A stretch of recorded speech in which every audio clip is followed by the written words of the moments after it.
আমার মতে যে কাজটা কেকেআর ভালো করেছে যে অধিনায়ক নির্বাচনটা খুব সঠিক সিলেকশন আরকি। খুব সঠিক ডিসিশন আরকি।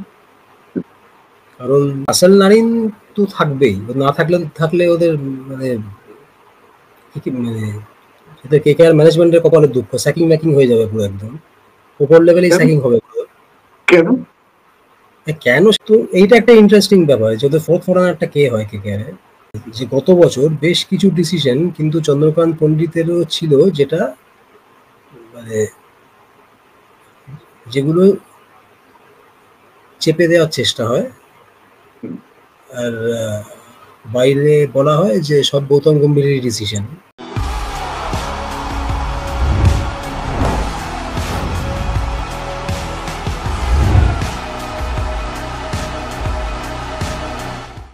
নমস্কার, অভিনব মিলে আবার আপনাদের সকলকে স্বাগত জানাই। আজকে আবার আমাদের সঙ্গে রয়েছেন দ্য টেলিগ্রাফ পত্রিকার ক্রীড়া সাংবাদিক সায়ক ব্যানার্জি।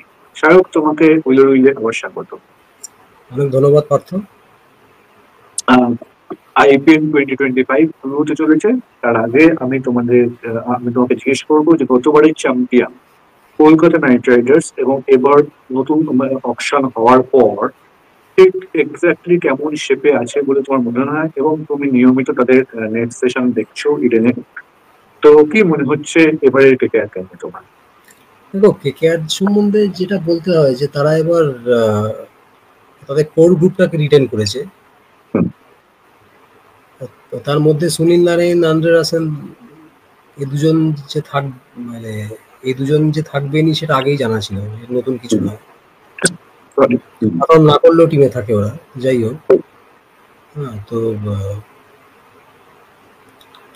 শ্রেয়াস আয়ারকে যে ওরা রাখতো না সেটাও একটা হিন্ট পাওয়া গেছিল, আগের বছরই পাওয়া গেছিল। যে যেটা আমার মতে যে কাজটা কেকেআর ভালো করেছে যে অধিনায়ক নির্বাচনটা খুব সঠিক সিলেকশন আরকি। খুব সঠিক ডিসিশন আরকি। কারণ ওই স্রোতে গা না ভাসিয়ে ভেঙ্কাটেশ আয়ারকে যেহেতু ওর কম বয়স আর যেহেতু অনেকটা বেশি টাকা দিয়ে তিনি স্মার্টনেস বেশি, এডুকেশন ওর একাডেমিক্যালি ও যেহেতু কোয়ালিফাইড, সেই জন্য ওকে স্ট্রেট অ্যাওয়ে ক্যাপ্টেন না বানিয়ে একজন ট্রায়েড অ্যান্ড টেস্টেড যে তাকে ক্যাপ্টেন বানানোটা অনেক বেটার ডিসিশন। প্লাস রাহানে তো এবার টি-20তে যথেষ্ট ভালো খেলেছে। সাইদ মুশতাক আলী তো টপ স্কোরার ছিল। মুম্বাই যে চ্যাম্পিয়ন হয় সেখানে তো রাহানের অবদান সাংঘাতিক। এই কয়েকটা প্র্যাকটিস ম্যাচ কেকেআর খেললো, দুটো না কটা, সেই দুটো ম্যাচে রাহানে রান পায়নি ঠিকই, কিন্তু প্র্যাকটিস ম্যাচ দিয়ে তো তুমি একজন প্লেয়ারকে জাজ করতে পারো না। অবশ্যই করা যায় না। প্লাস রাহানের ক্যাপ্টেন্সি নিয়েও নতুন করে কিছু বলার নেই, কারণ ওর ক্যাপ্টেন্সি ডিফিকাল্ট টেস্ট ম্যাচ 2017-তে অ্যাগেন্স্ট অস্ট্রেলিয়া যে ম্যাচটা কোহলি মিস করে ইনজুরির কারণে, সেই ম্যাচটা ডিফিকাল্ট সিচুয়েশন থেকে বের করা এবং কুলদীপ যাদবকে সেই ম্যাচটায় খেলানো। হ্যাঁ, তো এই ডিসিশনটার পেছনে তো রাহানের অবদান অনেকখানি। অবশ্যই, পুরোটা না হলেও কিছুটা তো বটেই। আর তারপরে তো যেটা ভারতীয় ক্রিকেটের ফোক ফোকলোরে চলে গেছে, বর্ডার গাভাস্কর ট্রফি। রাহানে ওই 3টে টেস্টে ক্যাপ্টেন না থাকলে ওই সিরিজ ভারত জেতে না। তুমি বলছো যে রাহানেকে ক্যাপ্টেন করাটা একদমই পারফেক্ট ডিসিশন ফর কেকেআর। হ্যাঁ, কারণ এই ছাড়া আর কিছু ছিল না। কারণ আন্দ্রে রাসেল ও কতটা ক্যাপ্টেন্সি মেটেরিয়াল সেটা আমরা কেউ জানি না। আমি তোমাকে এখানে চায় না, শোনা গেছিল এটা। আচ্ছা, আমি অ্যান্ড্রে রাসেল বা বাকি খেলোয়াড়দের সম্পর্কে পরে আসছি, তার আগে আমি তোমাকে একটু জিজ্ঞেস করি, যেহেতু অধিনায়ক নিয়ে কথা হচ্ছে, গতবারের চ্যাম্পিয়ন টিম, তার অধিনায়ক নেই এবারে। তার যে কোচিং টিমটা ছিল, সাপোর্ট স্টাফ যে টিমটা ছিল, তার একটা বড় অংশ, হেড কোচ সহ তার একটা বড় অংশ নেই। এটা কতটা?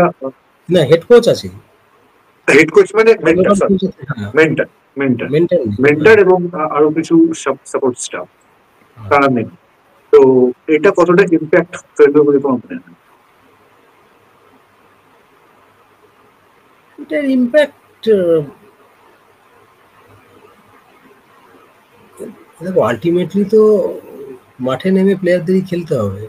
হ্যাঁ, তো মানে এবার সেদিন একটা প্রেস কনফারেন্স হচ্ছিল মানে ইডেনে। তো অবভিয়াসলি সেখানে সেখানে গৌতম গম্ভীর নিয়ে তো প্রশ্ন আসেই। এবার যে সেকেন্ড কি থার্ড কোয়েশ্চেন যেটা ছিল অন গম্ভীর, সেখানে এখন যে মানে যে head coach Chandrakant Pandit he quickly intervene and said যে যে request you all of you guys to not ask questions on this matter. এবার this matter বলতে Gautam Gambhir, it's a new situation, so we are looking to move on, so please help us, please support us. তো এটা পরিষ্কারই যে এই যে current coaching staff headed by Chandrakant Pandit,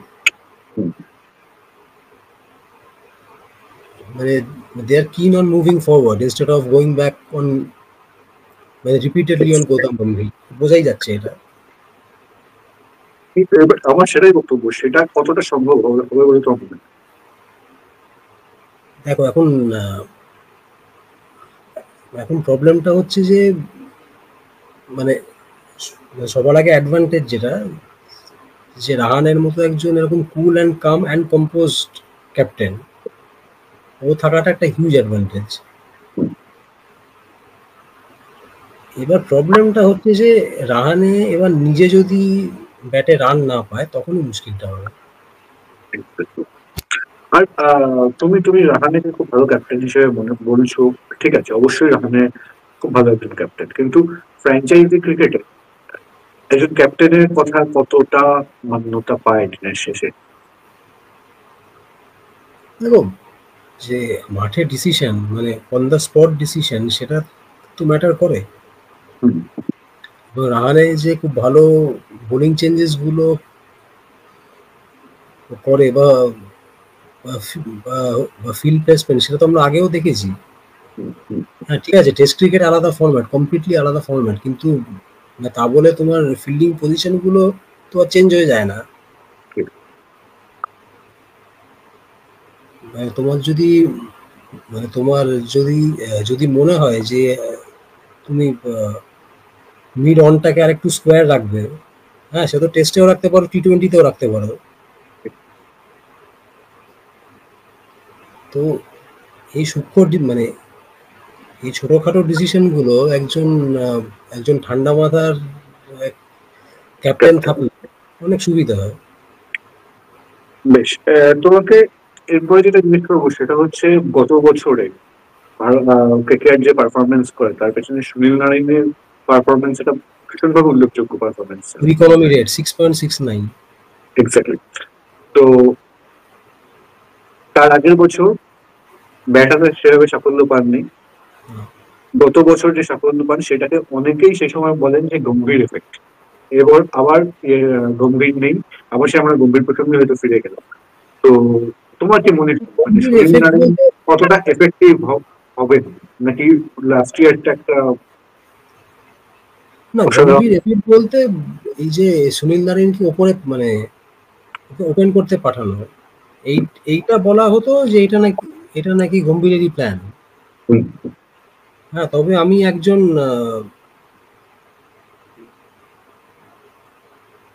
মানে Indian ক্রিকেটেরই একজন, মানে সে কে আমি সেটা বলছি না, মানে মানে ইন্ডিয়ান ইন্ডিয়ান ক্রিকেটের সঙ্গে খুব অ্যাক্টিভলি যুক্ত একজন। সে কোনো আইপিএল টিমে নেই ঠিকই, কিন্তু সে very much part of Indian cricket and currently working as well. সে আমাকে যেটা কয়েকদিন আগে বলেছিল যে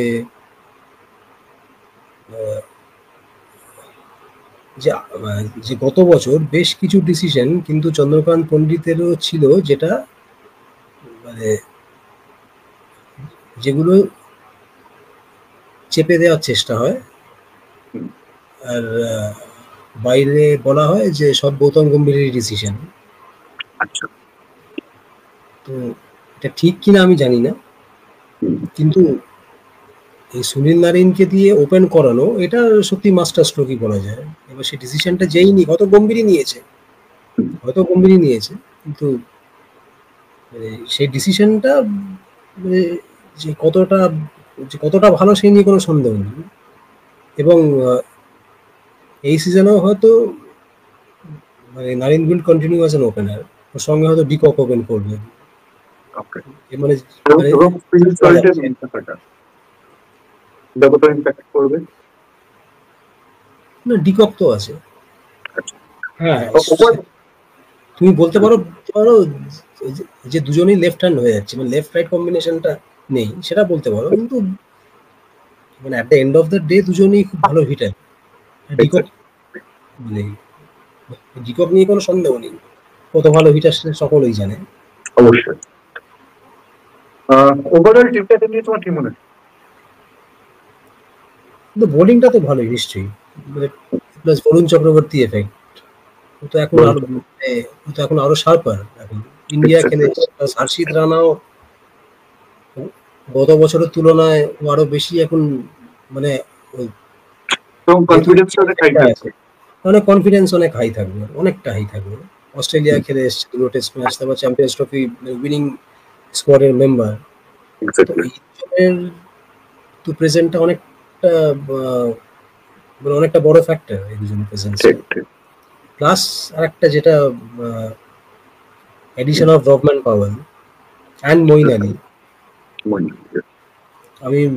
আমি এক্সপেক্ট করছি যে অ্যাটলিস্ট কিছু ম্যাচে অন্তত মঈন আলীকে বলটা দেওয়া হবে, কারণ মঈন আলী বেশ ভালো বোলার, মানে শুধু ভালো অবশ্যই। ব্যাটসম্যানও নয়, সে যথেষ্ট ভালো বোলার, কিন্তু তাকে এই সাদা বলের ক্রিকেটে অ্যাটলিস্ট ইংল্যান্ড টিমে তাকে বেশি বল দেওয়া হতো না, কেন দেওয়া হতো না সেটা ইংল্যান্ডই বলতে পারবে, কিন্তু ঠিক। তুমি তুমি এই টিমের ক্যাপ্টেন হবে, এবার তুমি দেখো, তুমি বলছো যে তাহলে কুইন্টন ডিকক ওপেন করবে একটা দিকে, ঠিক আছে। মঈন আলীকে তুমি দেখতে পাচ্ছ টিমে, সুনীল নারিন আছেন যিনি, সে ওপেন করবে। তাহলে তোমার চোখে এই কেকেআর টিমের ফার্স্ট ইলেভেনে যে বিদেশি বিদেশি কারা কারা তাহলে তুমি দেখতে পাচ্ছ? মানে রাসেল নারিন তো থাকবেই, না থাকলে ওদের মানে মানে এদের কেকেআর ম্যানেজমেন্টের কপালের দুঃখ, স্যাকিং ম্যাকিং হয়ে যাবে পুরো একদম, উপর লেভেলেই কেন? স্যাকিং হবে পুরো। কেন? কেন সেটা এখানে বলা যাবে না পুরোপুরি, সেটা আমি তোমাকে অফ আচ্ছা এয়ার বলে দেবো। হ্যাঁ, আচ্ছা আচ্ছা আচ্ছা। হ্যাঁ। তো তাহলে দুজন থাকবে, নারিন, ডিকক থাকবে। রাসেল, ডিকক। এবার ফোর্থ ফরেনারটা নিয়ে সেটা আইদার রহমান পাওয়াল ওর মঈন আলী, মানে যেটা আমার আচ্ছা। মনে হয়। আর সেরকম তো কেউ আছে বলে তো হঠাৎ স্পেন্সার জনসনকে খেলানোর জায়গা নেই। ও স্পেন্সার জনসনও তো আছে, আচ্ছা আচ্ছা। হুম। তাহলে ফাস্ট বোলার তো লাগবে একটা, না? হ্যাঁ, হুম। হর্ষিত রানার উপর একা ভরসা করাটা একটু বাড়াবাড়ি হয়ে যাবে। তো হুম। তো সেক্ষেত্রে স্পেন্সার জনসন, কিন্তু স্পেন্সার জনসন কি মানে মানে খুব মানে মিচেল স্টার্ক মার্কা বোলার মনে হয় না। সেটা সেটা তো সেটা নয়, সমস্যা হয়ে যাবে। হ্যাঁ, সেটাই। তো এইটা একটা ইন্টারেস্টিং ব্যাপার, যদি ফোর্থ ফরেনারটা কে হয় কেকেআর। এক্স্যাক্টলি। আর ব্যাটিংটা তোমার কেমন মনে হচ্ছে? ব্যাটিং তো আহ, বেশ জোরদারই ব্যাটিং, কারণ এই ইয়াং প্লেয়ারটাও আছে Angkrish Raghuvanshi, promising, Yes, yes. তো বেশ আরেকজনের প্রমিসিং। জন্য আমার মনে হয় কিন্তু এই আইপিএলটা খুব ইম্পর্টেন্ট হতে চলেছে, সেটা হচ্ছে রিঙ্কু সিং। হ্যাঁ, রিঙ্কু সিং আছে, রিঙ্কু সিং এর হ্যাঁ। এবং ভারতীয় দলে একটা টাইমে জায়গা করেছেন। তারপরে এখন ভারতীয় দলের যা টি-20 ফরম্যাটে যে যারা প্লেয়ার রয়েছেন সেখানে রিঙ্কু সিং, মানে তার জন্য কিন্তু আমার মনে হয় এই আইপিএলটা খুব ইম্পর্টেন্ট রিঙ্কু সিং এর জন্য। হ্যাঁ, মানে যেহেতু সামনের বছর 2000 মানে টি-20 26। ওয়ার্ল্ড কাপটা আছে ওই 26-এ, তাই অনেক প্লেয়ারকেই কিন্তু এই আইপিএলটা মানে বেশ ভালো পারফর্ম যাতে তারা করতে পারে সেদিকে নজর দিতে হবে। ঠিক, একদম কারণ টি-20 টিমে কিন্তু প্রচুর কম্পিটিশন। আর শ্রেয়াস exactly. আর কেএল রাহুলও কিন্তু শ্রেয়াস আয়ার আর কেএল রাহুলও কিন্তু তাকিয়ে থাকবে। ওরাও কিন্তু সহজে ছেড়ে দেবে না। অবশ্যই অবশ্যই। আর আর ধরো ওরা রান করে দিল, আর এই যারা ইয়াং প্লেয়ার রিঙ্কু সিং বা অন্যান্য যারা আছে তারা রান পেল না, তারা কিন্তু সেক্ষেত্রে কিন্তু চাপটা স্ট্রেট আওয়ে তাদের দিকেই চলে যাবে। অবশ্যই, এবং অলরাউন্ডার স্লটে তোমার অক্ষর প্যাটেল কি করবে সেদিকেও একটা নজর থাকবে, যেহেতু টি-20 বলো 50 ওভার বলো সব জায়গায় ভালো খেলছে ডিফেন্স আকসার অফে। ও খুব স্টেবল পারফর্মার, আকসার খুব স্টেবল হেডেড, ও তো এমনিতে কাম হেডেড, ও খুব স্টেবল পারফর্মার। তো ও সম্ভব ঠিক ম্যানেজ করে নেবে আমার যেটা মনে হয়। যদি ব্যাট হাতে ফেল করে ও হয়তো যে কটা ওভার বল করলো 3 ওভার কি 4 ওভার সেদিকে পুষিয়ে দেবে। তো সেই আকসার কারণে আমার মনে হয় যে এটা এই সিজনটা খুব গুরুত্বপূর্ণ হতে চলেছে ক্রিকেটের জন্য। হ্যাঁ, নিশ্চয়ই নিশ্চয়ই নিশ্চয়ই। কারণ এই যে টি-20 ওয়ার্ল্ড কাপ যেটা মানে যেটা গত বছর হয়েছিল, যে আইপিএল শেষ হলো আর 7 দিনের মাথায় টি-20 ওয়ার্ল্ড কাপ শুরু হয়ে গেল। তো সিলেক্টরদের সেই আইপিএল শুরু হওয়ার আগেই প্রায় ওয়ার্ল্ড কাপের টিম ফাইনাল করতে হয়। তো এবার তো আর সেটা নয় না। এবার ঠিক দেখ, ঠিক অ্যাটলিস্ট তোমার কিছু অ্যাটলিস্ট 10 মাস 11 মাস তো হাতে থাকবে। ঠিক। ভেঙ্কটেশ আইয়ার খুব গুরুত্বপূর্ণ রোল ছিল গত বছরে। ভেঙ্কটেশ আয়ার তো সে তো আশাবাদী সে ইংল্যান্ডেও যাবে, সেখানে গিয়ে টেস্টও খেলবে। আচ্ছা। সে সে কদিন আগে, সে কয়েক সপ্তাহ আগে একটা একটা প্রোগ্রাম হয় এখানে আইটিসি সোনার হোটেলে, তো সেখানে সে এসেছিল। তো সে বেশ কনফিডেন্ট যে সে ইংল্যান্ডে গিয়ে টেস্ট খেলবে। তাহলে সেটা যদি হয় তাহলে আমার মধ্যে তোমারও সম্ভাবনা রয়েছে ইংল্যান্ড যাওয়ার ভারতীয় দলের সঙ্গে। জানি না, কিন্তু এখন এখন সেটা করতে গেলে তাকে